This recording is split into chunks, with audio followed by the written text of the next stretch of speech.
Musical Talk, the UK's independent musical theatre podcast.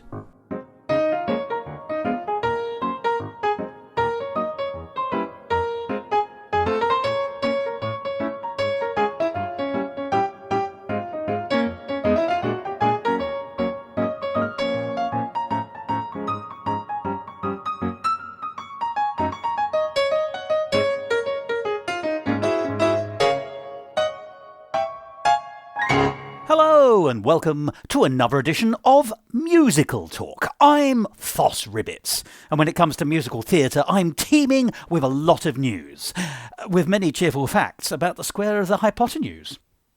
That, of course, is a wonderfully cheeky lyric. I actually do think it's a cheeky lyric to rhyme a lot of news with hypotenuse, and just as a throwaway in a comic song. Such a clever rhyme, I think, and from the pen of W.S. Gilbert. But we're not going to be talking about Gilbert and Sullivan today, although that song, of course, comes from the Major General song from the Pirates of Penzance.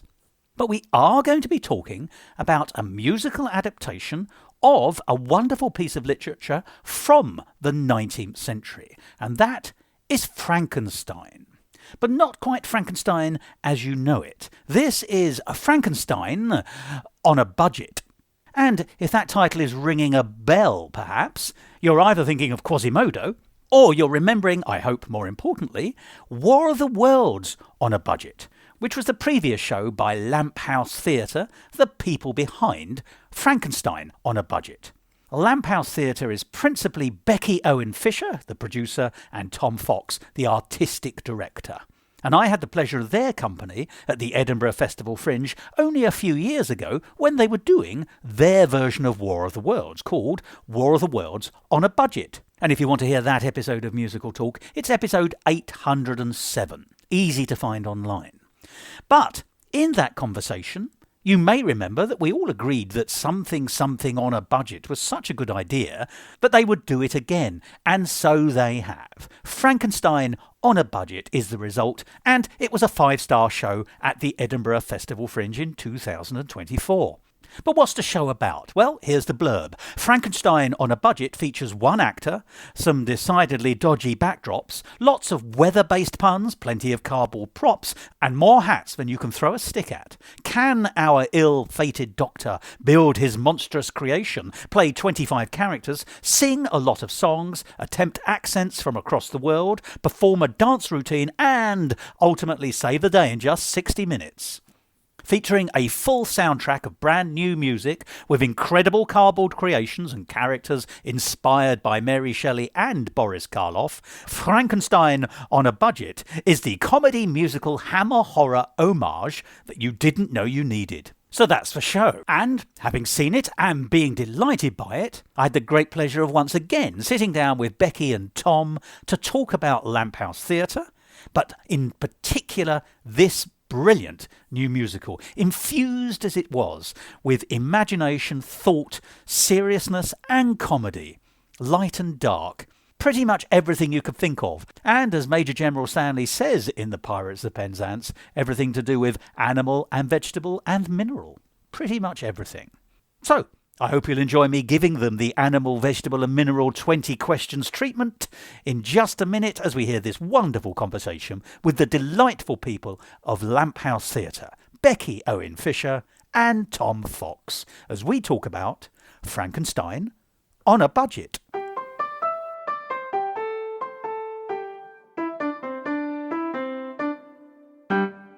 Musical Talk, the UK's independent musical theatre podcast.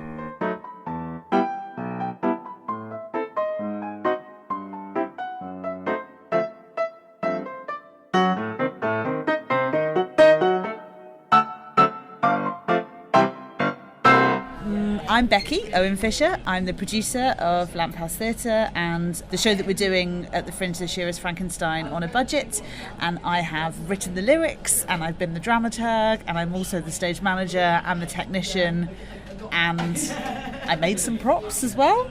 Is that everything I've done? Oh, and I appear in it as well. Yes, that's true. And I'm Tom Fox. I'm artistic director of Lamphouse Theatre, and I am the performer in Frankenstein on a Budget, who thinks he's doing it as a one-man show, but it doesn't turn out to be that way. Although as a character, you perform so many characters. It's not a one-man show, even within those delineations, Totally. isn't it? Yes. Yeah, I mean, one of the games we wanted to play with this show was how many things can I play? It's not even humans, which we'll get to.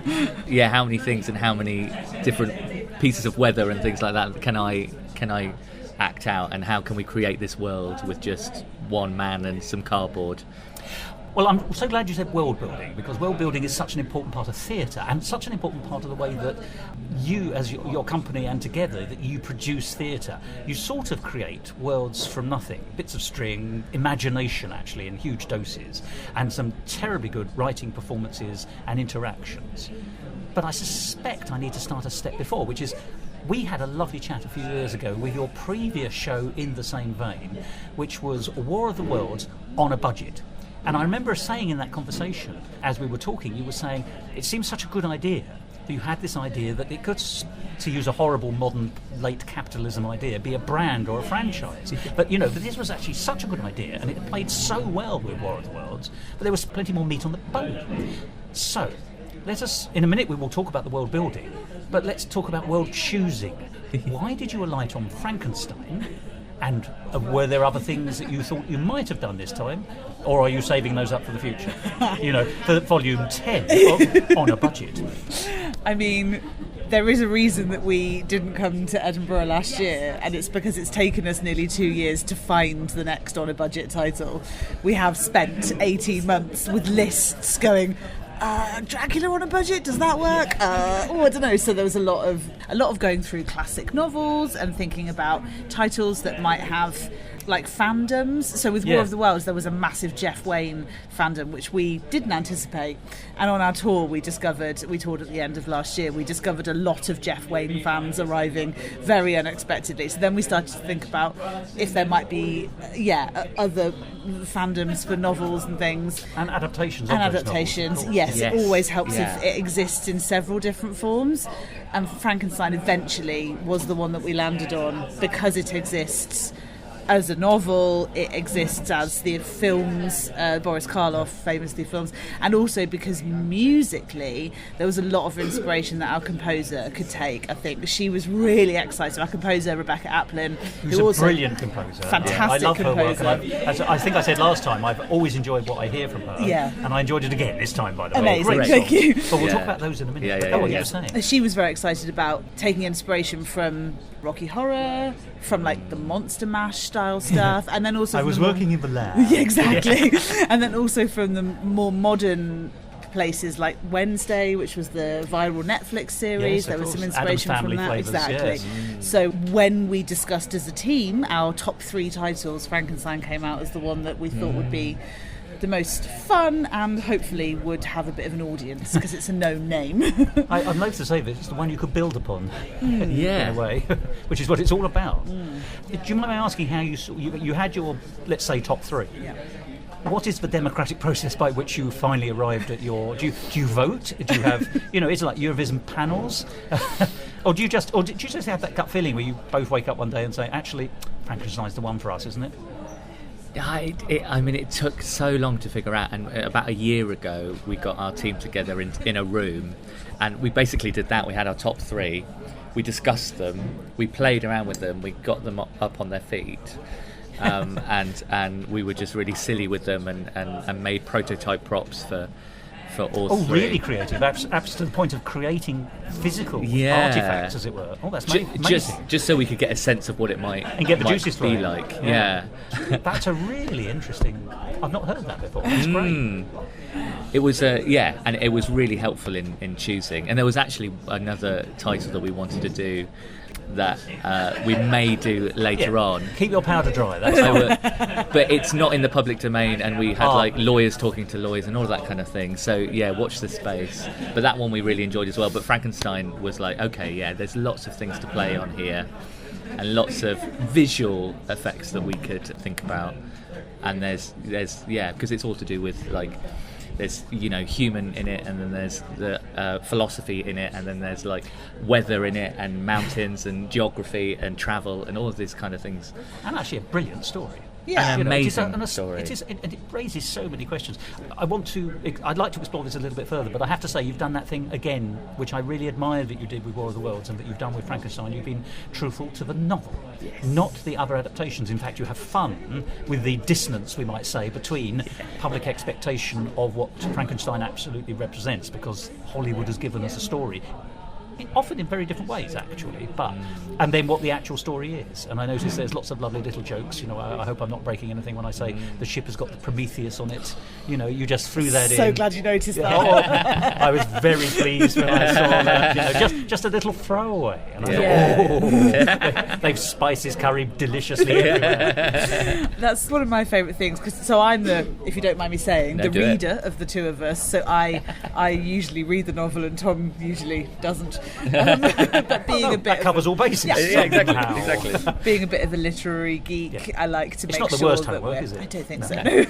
I like to make sure that we're being as true as we can within the kind of comedy that we're using. I mean, War of the Worlds, we did obviously change it a little bit, but to stay as true as we can to what we're doing. Yeah. But it was still more speech marks authentic than almost every film and other adaptation, actually. I still think yours is the best in that sense, with possible exception of BBC Four reading the book out.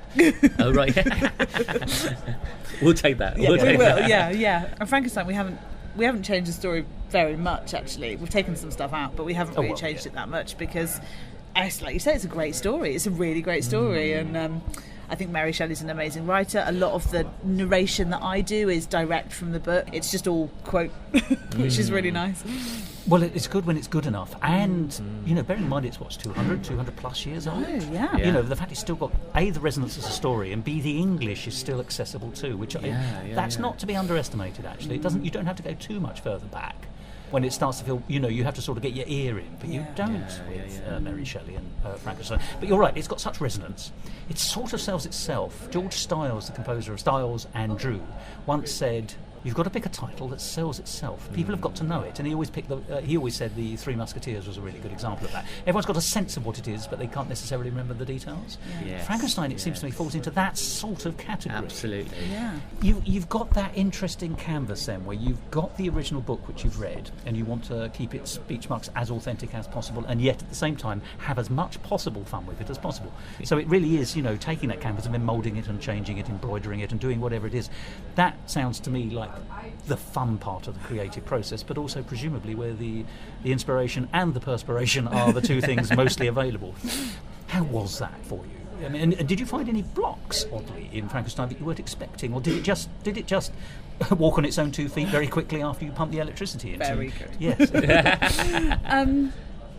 Yes. What listeners can't see is the excitement on your faces. Well, there was definitely things that were like, yeah, fine. The making of the monster, Becky Applin wrote that song quite early on, and we kind of that's really, really clear. The other things, actually talking about the novel, is Victor's relationship to his family and to Elizabeth, and interesting is not the word, but making it have substance, so it's not just there as just a little throwaway, but it's there as something in the show. You know?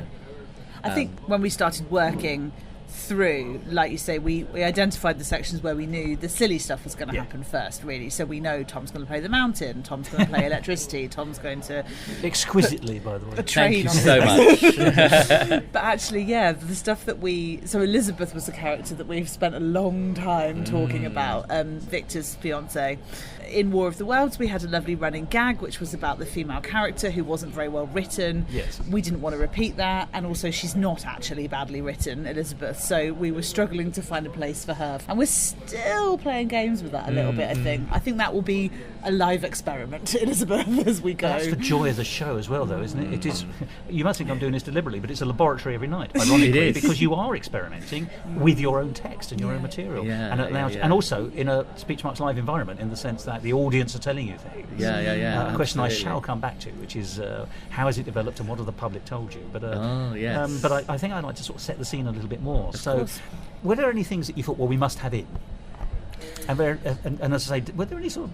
You've mentioned not a block, but the importance of generating a relatable life for Victor Frankenstein. So he's not just a man. scientist. You know, he's got loves and feelings, and that's so important actually as the story develops. The part of a story that nobody knows. Yes. Things that we must have in. I mean, image-wise, there had to be a graveyard, obviously. That was kind of non-negotiable from the start. We knew that we were always going to have a situation where Tom had to sing a duet with himself, because that's always fun. You were going to have to play all of these things that are not characters, so modes of travel and electricity and all these things that are not humans but are characters within the show, all of that. I think we talked about like styles as well, like melodrama being in there as well as hammer horror, as well as modern day horror, you know, all of these different palettes that we wanted to play with. Which Frankenstein of course has been done with, shall we say. Definitely. You know, we know the Victorians will have done a good old melodrama with it. Yes, exactly. And indeed, television isn't always free of melodrama, it must be said as well. But and you're right, the Hammer interpretations are very different from the 1930s versions. And what was really playful in rehearsals is that our music team always had a playlist of just random music. And moods, is that? Yeah, exactly, yeah. So we would play a scene maybe one way, and then they would play a certain type of music and change the mood and see if it was better that way or this way. And as creatives, how did you find that? Amazing. And it really was helpful. Yeah, and because we like to devise our shows, we don't have a script at the very beginning of the process. We have a treatment, a story that we want to tell. The hooks. And our brilliant director, Merce Rabot, who's a brilliant Spanish director and clown, and she's very playful, and she'll just go, just get up on stage and be a mountain, or go up on stage and play a 7-year-old boy and just do it. And there won't be much talking about it, and then you just have to do it, and then she'll go, yeah, that's good, no, that's not good. And then it will just kind of form itself, which is an amazing way of working, and kind of love that.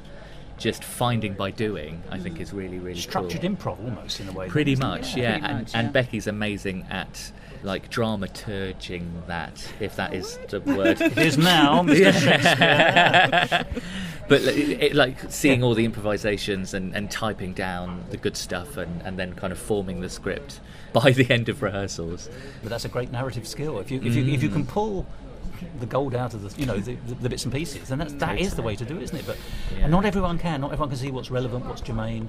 I just want to say, though, we were talking about what must be in it. You've gone for a green Frankenstein. Yes. Yeah, well, really interesting. So we, at one point or another, we were going to have a whole section which was about, because Frankenstein is in the public domain. Mary Shelley has been dead for more than 70 years, but I should say. Universal Studios does have copyright over the image of the monster, which is the bolts through the neck, the green. And so we were going to make the monster purple or something. And we talked about it for a long time, but then there was going to have to be a whole section of the show where we talked about why, and then we just decided to go for green. We just thought green is the thing that people know, isn't it? But it isn't bolts through the neck. That's what's really interesting to me, actually. It was quite clever. Because green is a perfectly reasonable colour for a body made out of dead cadavers. Yeah. I have every expectation of being green myself. How I shall check this, I have not yet worked out. So I think that's fine. And you've got to also play with what the people know. Yeah. And so, funny enough, I didn't think your Frankenstein's monster looked like Boris Karloff. What I got was a body stitched together. Oh, good. It's a slightly, may I say this, lumpy forehead that you're offering for the public inspection. Yes, we're offering. Yes. I think you've got it exactly right in terms of the flavours there. Oh, amazing. Because that is still sort of the go-to, and yet it doesn't look like that, but it has the air of that world, if that makes sense, or that interpretation.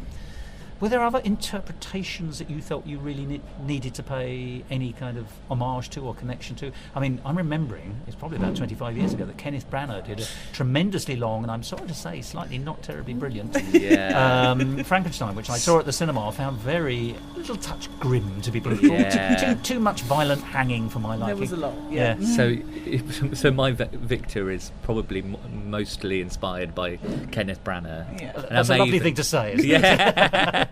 We're not sure how Kenneth Branagh would feel about that. And I may even have said Kenneth Branagh during your show that you saw. I can't remember. I didn't say it today, but sometimes I do.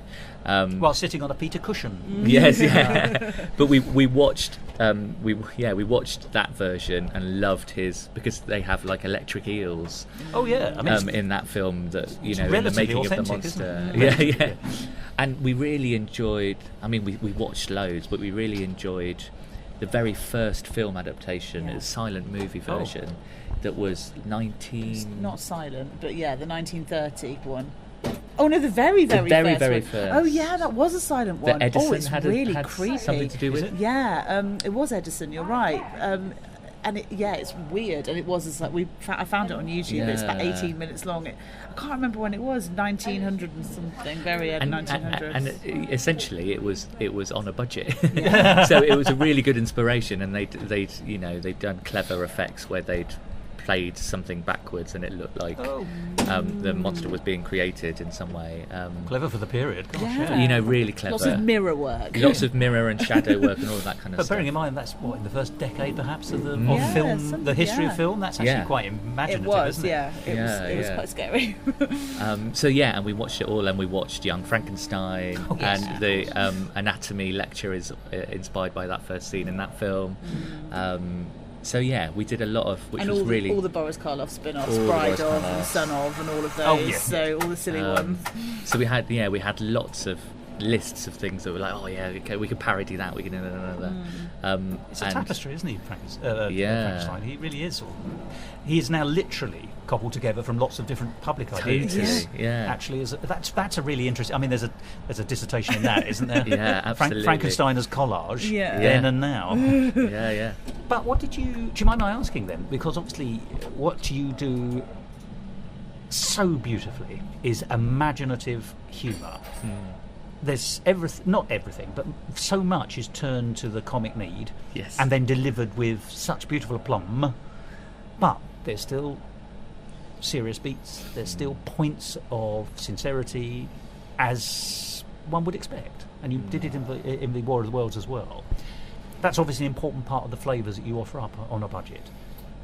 But how do you find the things you want to keep sincere? And does it matter if the public aren't aware of those bits from their understanding of the Frankenstein story? I'm thinking particularly towards the end, where actually, most people think the monster goes on a rampage after not being able to, after the villagers are nasty to him, and then the villagers go back and storm Frankenstein's castle, and everyone dies horribly. And the whole North Pole part, and death of family members, and revenge, oddly, it's just not in the public domain, public consciousness, I think. I'm sorry, I've rambled as always. Yeah. I mean, it was really important for me.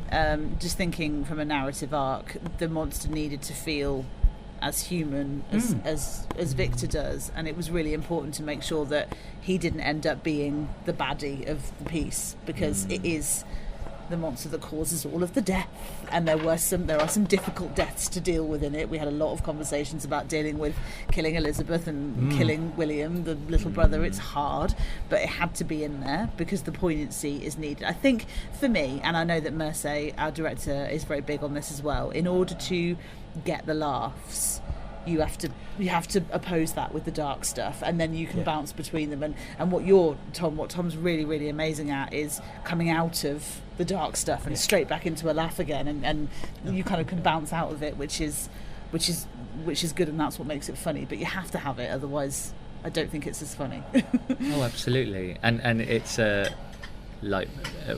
we come from a clown kind of background as well. You're trained. Yeah, I'm trained. Which I must say you mentioned a couple of times. It was a bit too much. No. Once again, it landed beautifully. Yeah, thank you. But there is something in clown about the ridiculous paired with the beautiful, and you can't have one without the other. And the clown isn't there because he wants to be ridiculous. He just is. They are just ridiculous, and they have to make their peace with it. So there is a bit of kind of being vulnerable, and you need the heart there. You need the heart there, like Becky said. Otherwise, it will just float away, and there won't be any reason for it. We learned from War of the Worlds, because War of the Worlds we finished with a pretty epic ballad, which was all about how badly humans had messed up the world, and we learned while we were in Edinburgh that was the thing that was winning people over with the show, because otherwise they were like, oh, it's very funny, it's a silly show, and then you get the heart at the end and everybody went, oh, okay, wow, that makes a big difference. So from the beginning, this is answering a question from about 3 questions ago, one of the main things that we were like, we needs to have the heart. We've got to have something in there that's going to hit people at the end and make them go, oh wow, okay, there's a point to all of this. A take home. Yeah.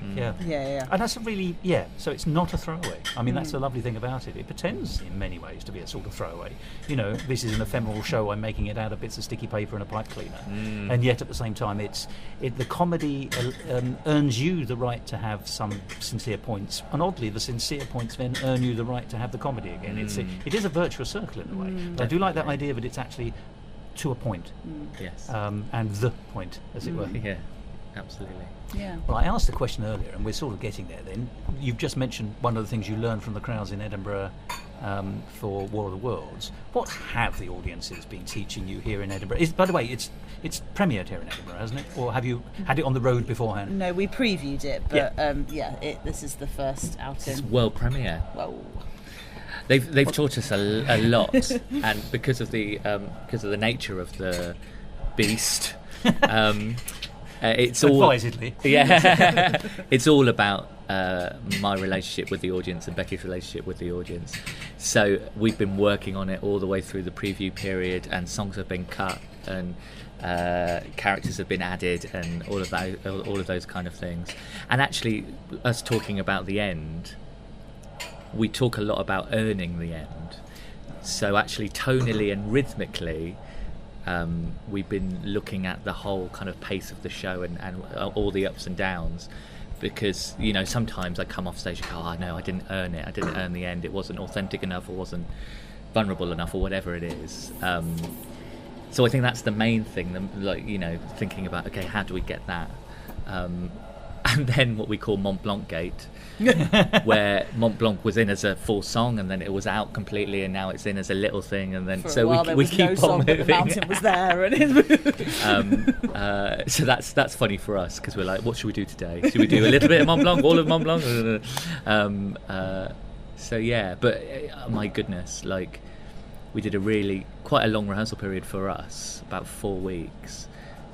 So we could play and all of this kind of stuff, but because the whole creative team gets kind of numb of, you know, because they watched it so many times. It's hard to see a joke's funny if you've seen it 20 My times. goodness. and poor Tom's there, like, working so hard, and all of us are just sat there with notebooks and laptops, just staring at him, trying to decide whether or not it's funny. And you're just like, ideal conditions. what could be better? So yeah, we've learned. I mean, what I have learned is that every audience likes a different thing. Oh, totally. So sometimes we'll come out and be like, oh, they didn't like that bit today, maybe we should think about rejigging that, and then the next day we'll go in and they'll love that bit but not the other bit. So I think in a way what we've done is made something that appeals to lots of different comedy angles, flavours. which is great. But Well, it is a smorgasbord. You know, there's old-fashioned gags, there's absurdism, there's enhanced behaviour, should we say? And whilst we're talking enhanced behaviour, let's just talk about enhanced costumes, or de-enhanced costumes. You know, you love your lycra. I love it. I remember the red last time, yellow very fetching this time. Thank you. If nothing else, it's a swatch. I should be sending Farrow and Ball in to all future shows to make wallpapers of it. If you could, yeah. But that's lovely. But of course, it is going to land in different ways. I'm really interested to pick up on something you said, though. You said in the preview period, you know, characters came in, characters came out, songs came in, songs came out. But in a preview period, you're running out of time. So there is, you know, let's get this show on the road. Oh my God, it's on the road. How do you cope with that kind of pressure? You know, do you lock yourself in a hotel room and come up with a new gag? Do you just write to Rebecca and say, I need a new song, ideally 4? Buy her a big bunch of flowers. I mean, a lot of it is stuff that that you're finding live, because we always say that, like, our shows are 80% scripted, 20% of it is riffable, and a lot of the stuff. Another great word. A lot of the stuff that we've found in preview period has been things that you've tried live, and then we've gone, oh, that's fun. We can have a variation of that in there. I mean, obviously Becky Applin was trying to get us to lock down. Well, for a song it is harder, isn't it? And we haven't. The only one that we've sort of taken in and out a few times is Mont Blanc. Everything else was song-wise. Everything else was locked in before we started previews. But there's a lot of places that you can play in the show, and that's the stuff that we've had fun with during preview period, and also will continue to. I mean, we never do the same show every night, which I think is part of the joy. Yeah. So it's got to be fun for you too as well. Otherwise totally. we'll get fed up. Now, let's hark back to one of the things that was important and impressive during War of the Worlds, which was, if I may say, Becky, your narrator character, who has something to say. You're not just a narrator, but you're an editorial, if you like, and actually make the piece better in terms of its narrative by observing where its narrative's weaknesses are, obviously all worked out by you. That was lovely. And you know, we were talking about that just a minute ago. The sad lack of significant, and indeed numerous, female characters in War of the Worlds. As you say, the issue is slightly easy with Mary Shelley because it's Mary Shelley, but your narrator character still has that kind of connection with the stage, not just through voiceovers, but you appear a few times, as you did last time. You get good applause. The public wants you there. That was very interesting to me. I was very delighted to clap you. But it was interesting every time. In fact, you made a joke on the day I saw it, Tom, which was actually you, Becky, come onto the stage periodically to set a prop or to do something. Yeah. And you get a bigger round of applause than you do, Tom. And you're on stage 99.9% of the yes, time. That's true. It's really unfair, doesn't it? But that idea of having the connection between, let's say, the box and the stage, which worked so well last time, finding a way of doing that again, that was something you really wanted to do, and then finding that new take on it. Yeah, and that was a really hard bit. I bet, to be We've honest, called it, yeah. we always call it the Lamphouse narrative. It's the bit outside of the show. It's mine and Tom's relationship within the world of the show. And it was much harder to find this time. Last time it was really easy because I was genuinely furious about the lack of female representation in War of the Worlds. And I just think Frankenstein is so well written. I didn't really have any problems with the text, which caused an issue. So it's too good. Yeah, I know. There's nothing to pick apart. So this time we've gone more with the I've read the book, Tom hasn't read the book level of narrative, but it took a little while to find, didn't it? Yeah. We knew that. And there's a little sprinkle of I'm trying to do a one-man show, and then that whole thing, not giving away the show, but that metaphor of trying to do something on your own and you know, without criticism or help or support, and actually then realising that it would be much better together, you know. Yeah. Which is also, if I may say, in the text, is it not? You know, Totally. Victor Frankenstein is a lone operator, even though he's taught and trained and sort of almost supported by the people who love him and the people who educate him. His actual experiments are done alone, and then there's the Scottish sojourn, if you like. You know, they look. He looks specifically for the most bleak, distant place possible. So I like that. You know, but your subtext is echoing very thoroughly your main text. I'm glad that's coming through, and then I think, again, not giving the show away, but I am playing a character from the book, and there's a little nod to that at the end, and if you know, you know, and if you don't, you don't, which I always find quite fun. Kind of quite a lot of people leaving going, I have to read the book now to find out who that was, which is always fun. I think hopefully this time the narrative has worked as successfully as it did in War of the Worlds. And there are also some lovely visual clues, because at the very end, without giving anything away about that relationship or what happens in it, you're both wearing yellow, I think I can say that. But actually, that's really striking. You know, there are some colour choices in the piece as well, aren't there? There are, you know, you colour code different emotions, but different, you know, it's the colour seems to me important. How did, I mean, obviously, you know, that's part of theatrical stage work. Of course, you're going to be thinking about that, but do you consciously say, right, we're going to have a blue tone for this, or we're going to have a, you know, let's find something to match a green forehead, or whatever it is? Oh, I so want to say yes, but we didn't have a designer. Did you not? I thought it felt quite cleverly delineated. Good. To me. I mean, the design of it is like the Lamphouse style, isn't it? It's cover bits of foam and fabric and hope for the best. I mean, we knew that there's a sort of the grey kind of colour palette that you see when you come in. So there's a gravestone and a slab and and obviously the big lever Gothic and all backdrop, of that. essentially. It's all just derived from that. I mean, there obviously was some thought in that, and we worked with a series of completely brilliant makers, incredible people that made all of the really big prop pieces. And we did have a Pinterest board of lots of different images from all the, you know, different film adaptations and all once that again, kind like of the stuff. mood music you were saying. Yes. You know, it's actually it just gives you flavours and something to feel. Yes, definitely. it's really. Yeah, and I think, you know, there were deliberate decisions about we won't have anything green unless it's monster related, and and Elizabeth is white. It has a white dress for a reason, and so we've definitely made decisions like that. But some of it might be more coincidental than probably is. The yellow at the end is surely matched, isn't it? Or is that? I don't think we. Is it really? It just looks perfect. Oh, very good. No, I think you just maybe your shirt happened to be open on that day. Yeah, maybe. Oh, right. Maybe we I'm should going to do that again, though. Yeah. And we should talk about the songs. Yes. Yeah. Now, I love the songs in War of the Worlds, and I love the songs in this. I thought what was quite interesting was, as always, Rebecca Appling can do lots of different styles. Yeah. But I thought this was quite interesting. I'm not terribly good with the world of pop and modern music, but I would say there were a number of songs that were either written in or at least arranged in sort of techno, which sort of fits the laboratory concept of Victor Frankenstein in a way that doesn't sound like it should fit for the early 19th century at all. But actually it is sort of, it's electricity is the thing in the music and electricity is the thing in the piece. Once again, how did you brief Rebecca? And obviously she was involved in the creative process and you've been saying so, but it's interesting that you've got this sort of almost you're trying to nail down the wind in the way that you create your stories. But as you quite rightly said, you sort of can't do that with songs, so you've got to have these. It's just a beautiful and interesting world to explore, and how you make those two things work. Absolutely. I mean, she's such an incredible composer.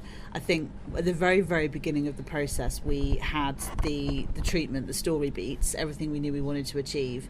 And as a team, so with Becky and with Sam Summerfeld, who's our MD, and our director Merce, we went through and said, right, there'd be a song here, there'd be a song here, there'd be a song here. So we knew that we were going to aim for, and I think there were about 11 songs initially. I'm not sure there's that many now. And then within each one of those, Becky and I sat together. So I was writing the lyrics, and then so we sat together and went, what sort of thing will this be?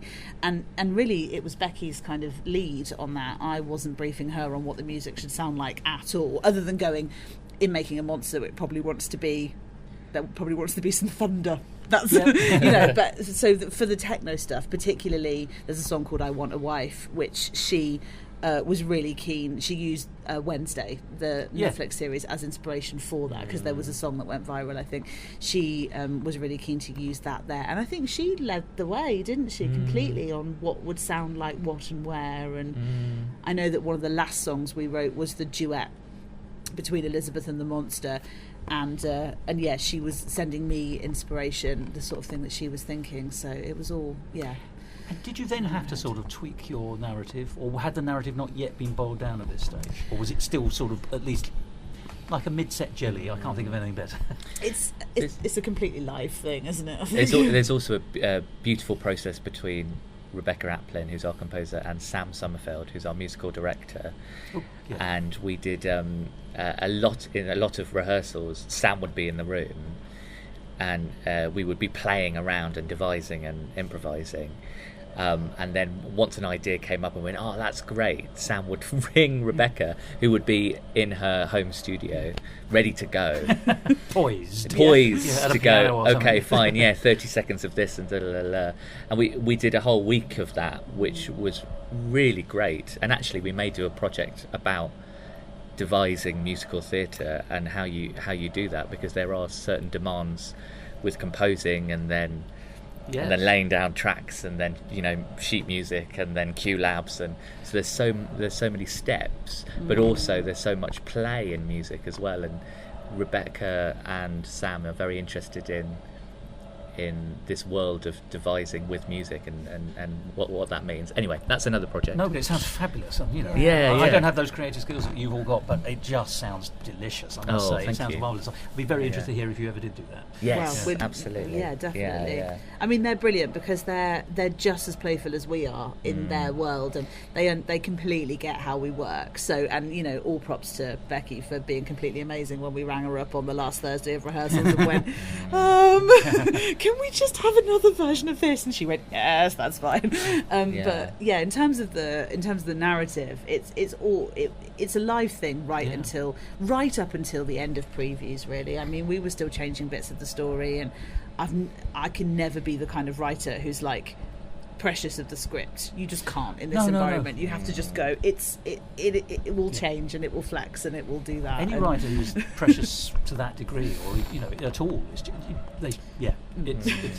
Well, it's death, isn't it? It's immediate, because it says immediately non-collaborative. Yeah, and absolutely. if you don't mind me saying, you two are the absolute epitome, with your colleagues, of successful collaboration, and I mean really successful. Oh, thank you. Oh, undoubtedly brilliant. Well, I've only seen 2 of your shows, and 2 of your shows have been brilliant, so I'll leave you to work that out. So, but you, Becky, were the lyricist as well. Yes. But, so, once again, was that sort of coming out? I loved your description of sort of feverish typing, Tom. Once again, to sort of help things coagulate. Did the lyrics come out at that time? Did you spot a point? And how do you it's interesting. I'm always interested in the creation of songs. And it's not just a composer and a lyricist, is it? It is also, it's got to serve everyone, and everyone will be involved in it in a way that back and forth. We, in this process, and it's the first time we've ever done it like this, the songs were all written prior to the rehearsal process starting, apart from two. Which got done during the rehearsals, and that was mostly from a timekeeping perspective, because we only had 4 weeks in the room. It's practical, isn't it? Practically, but that was, I really enjoyed it because it actually gave me time to sit and think about making the lyrics clever, not just going, I've got it, because we do a lot of storytelling through song, and usually it's just me desperately trying to come up with interesting rhyme schemes to tell the story, but actually we had 2 months, me and Becky, basically, to sit together, to sit in our individual spaces and write them, and it was so nice to be able to do a bit of research. And there's some bits that that if you, again, things like if you know, and I'm really pleased and proud of some of the stuff that's in there, and I wanted to make them as clever and as intricate as possible. An Easter egg here and there. Absolutely, Absolutely, and I think I'm dead pleased with them. I think we've achieved that, and that's really fun. Very accomplished.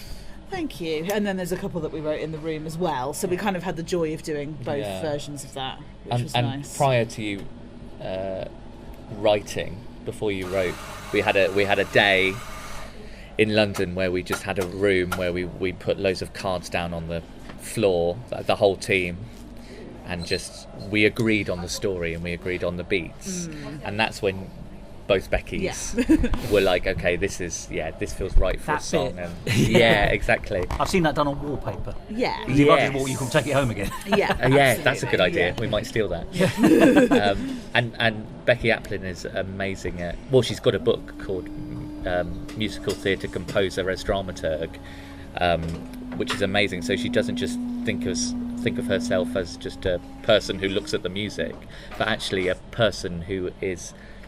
It's back to collaboration, I suppose. We're all telling this story from beginning to end. Exactly, Even if there's not a song, that song has informed a period before it and a period after it. I agree with all of this. It's so right. Her musical dramaturgy is amazing. So I work as a dramaturg on the text, and then she looks at the musical side of it to make sure that the songs are all serving the purpose they should be. And she talks about rooms and corridors, a song being a room or a corridor, so it can either move you from one place to another, or it's a place that you sit in, and just making sure that we've got the right amount of what we need where, and she's brilliant at advising on that kind of thing. And so I just absolutely sat back. I offered her lyrics, and then they would get tweaked and changed and worked on, and it's a lovely collaborative process.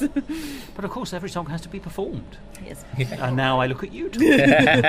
How do you find the songs? And of course I just want to mention the travel song, where you have to provide your own accompaniment using one of those clever sort of looping machines. Yes. I love that. Oh, great. And you look like you've been doing it for 1,000 years. Oh, thank you. Have you? It looks really complicated. Well, I love... That's another element that nearly didn't make the show as well. But we wanted that live element as well. And we talk a lot about the tracks. They need to sit in the world of the show as well, so having live accompaniment on stage. I just want to say the word train tracks. I don't know why that's but I mean, I'm not a trained musical theatre performer. Sorry, a train or a train? Either. It's not it's either. On the mind. You can now do the locomotive. Very nearly Kylie's favourite song. So you were saying, please. Because I come from a clowning comedy world. But Sam Summerfeld, our musical director, is amazing at teaching the music, and I mean, when we do shows without a composer, we do very simple music, and we, 3 chords, and that's lovely, and we're fine. But if it works, it works. Yes, but in this, there's they've more sophistication. They've there's storytelling in the music, so there's key changes all over the place, and there's But that's a challenge, isn't it? It must be. It's a real challenge and to get used to, and but they were great in kind of just drilling it into me. And another thing that was amazing about having the songs before we went into rehearsals, of course, is that we front loaded all of that, and all of the learning that came before anything else. So you're already familiar. Yeah. It also presumably, forgive me, in that sort of workshopping stage, if I may use that term, gives you something to aim towards. You also know that actually there's a song coming up at the end of this scene or the scene afterwards, and I don't know how this works, but the symbiosis of knowing that and the creativity may bring absolutely. may allow you to plant those seeds. Yeah, absolutely. And also we talk about this process like it's the most beautiful creative process, but there are 2 weeks of... You disabuse me. There's definitely 2 weeks of, because there's costume changes, there's props to put on my face, there's things to loop, there's tracks to listen to, there's key changes all over the place. So there's definitely a period of time where it is all, we're rehearsing a 5-second bit of the show for a whole afternoon, and it's really, really, painstaking. Oh, it's really hard. And it may look like mayhem at the end of it, but actually it's taken loads of rehearsal just to go, okay, how do I get from here to here with that beat in that song and all of that kind of stuff. But it's rather wonderful, isn't it? Because by describing that, what you're really saying is, as the show, whilst it looks effortless, is a scaffolding. And the great thing about a scaffolding is it's a support, which does then allow you to do tricks, and you can experiment and play on it, because the surface you're standing on has been sort of tested to destruction. So it is worth the full afternoon for a 5-second clip.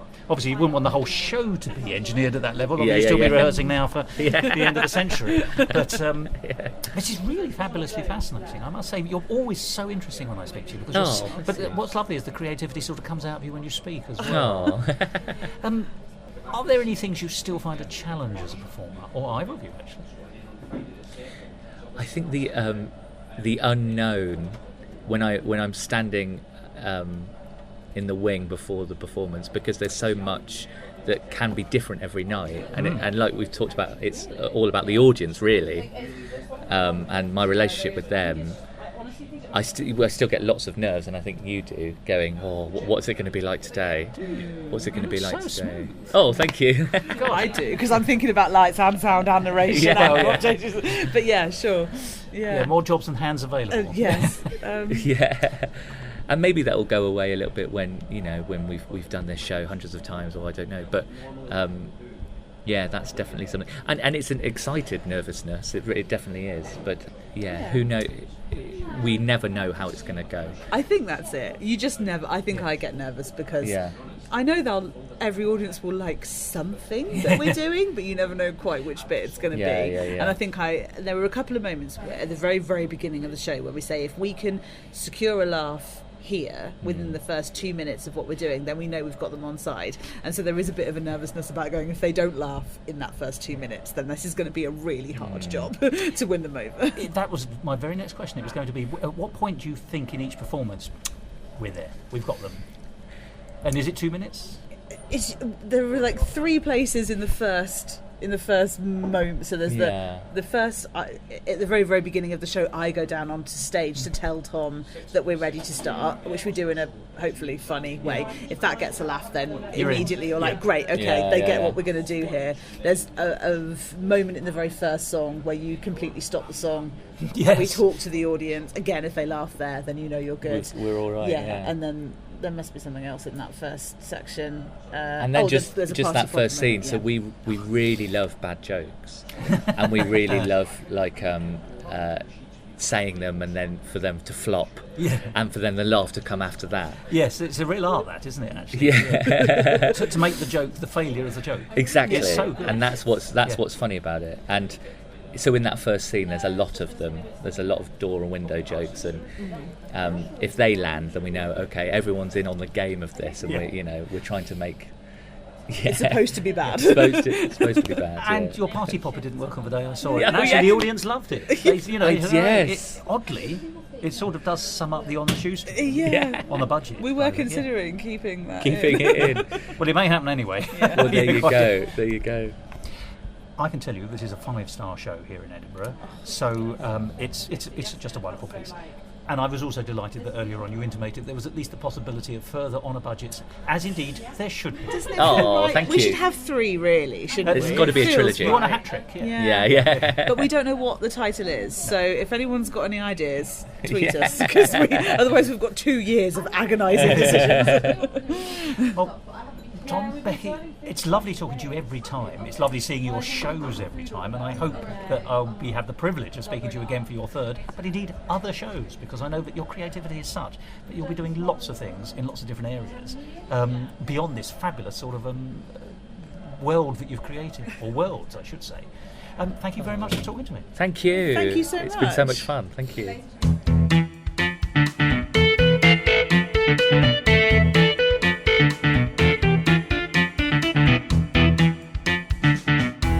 Musical talk. And there we are. That was Tom Fox, the artistic director, and Becky Owen-Fisher, the producer, and together, the people behind Frankenstein on a Budget, who are Lamphouse Theatre. I hope you enjoyed that conversation. It was so wonderful at the time to be able to see the show and then talk to Becky and Tom about it. The conversation, as you heard, was as joyful as the show is itself. And I'm delighted also to be able to say that if you want to see it, you can, because it's on a national tour in 2025. The easiest way to find out where it's going is to go to the Lamphouse Theatre website, www.lamphouse.theatre, and with the traditional spelling of theatre, which is the French one and also the British one, ending in TRE, .co.uk. So that's lamphouse.theatre.co.uk. And it wasn't just Musical Talk giving 5 stars to this wonderful show. It also got 5 stars from the Sinners Review and Theatre Scotland, and many other stars as well. And between May and June in 2025, it's coming to lots of different theatres across the United Kingdom, including, but not exclusively, Bristol, Bolton, ironically Penzance, bearing in mind how we started this episode, Eastleigh, Corsham, Hereford, Stourport, Havant, Chipping Norton, Bath, Settle, Hexham, Alnwick, Farnham, and Watchet. And if you don't mind me saying, Watchet is the very thing you should do with Frankenstein on a Budget. Keep your eyes peeled on their website to see if the show's going to anywhere else, and hopefully somewhere near you. You can also find out more about past productions, and that includes War of the Worlds on a Budget. And even more exciting, on that page, the War of the Worlds on a Budget page of Lamphouse Theatre's website, you can buy the album. That is the score of that show, where all the songs were composed by the wonderful Rebecca Applin, with lyrics by Becky Owen-Fisher. And it does include my favourite song, Self-Appointed Group of White Middle-Class Men. Well, I think that more or less brings this episode of Musical Talk to an end. I hope you've enjoyed hearing about Frankenstein on a Budget, and I wait with bated breath to find out what the next on a Budget show will be from Lamphouse. But I don't have that answer now, and there's no point just waiting for it here on this episode of Musical Talk, so I'm going to bring the episode to an end. And I'm going to do it in a way that's different to usual, by shouting the words, trouser flange. That doesn't seem to have worked, so I should go back perhaps to the more traditional version of shouting goodbye, or just saying it even. Goodbye. Yes, that worked.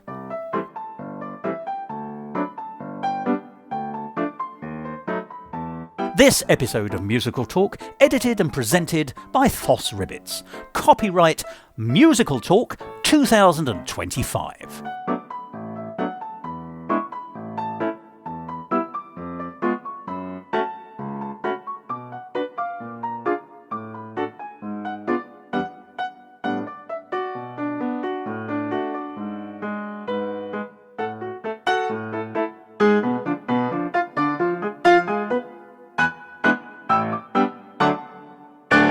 To find out more about the world of Musical Talk and listen to past episodes, go along to our website, www.musicaltalk.co.uk.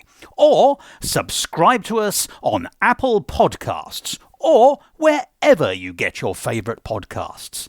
And follow us on all the usual social media networks. Well, actually, creating this world is a really good place to start. And I'm going to follow it in two different directions at the same time, just to be confusing, if you like. But the first is, it is a world-building exercise, and your shows historically, and I want to talk, that's the other part of this question, So I'm going to say that again, because I've lost myself halfway through. Oh, forgive me. It's that glass of water, I'm just waiting for the synapses to start. You'll know all about that. Frankenstein on a Budget is the comedy musical Hammer Horror homage. Frankenstein on a Budget is the comedy musical Hammer Horror homage that you didn't know you needed. Hooray! Thank you.